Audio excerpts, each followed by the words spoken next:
I look at it as a career, not just a job. It's not for the faint of heart, that's for sure.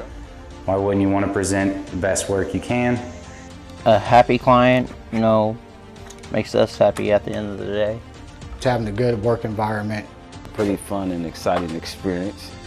It's definitely been a trip. And when you've got a good team, it's nothing. It's easy. Keep trying every day, and then you find that it starts to come easy to you, and then you realize that you're good at this now. Without your guys, we're not nobody. Without a crew, we ain't getting this done.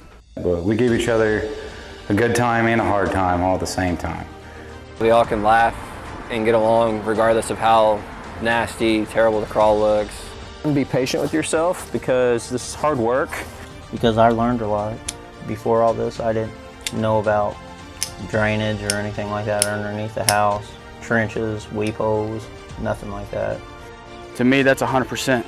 Somebody going above and beyond, that's 100%. Somebody giving it their all every day, no excuse, that's 100%. If there's anything I can ever do for you, you can always knock on my door.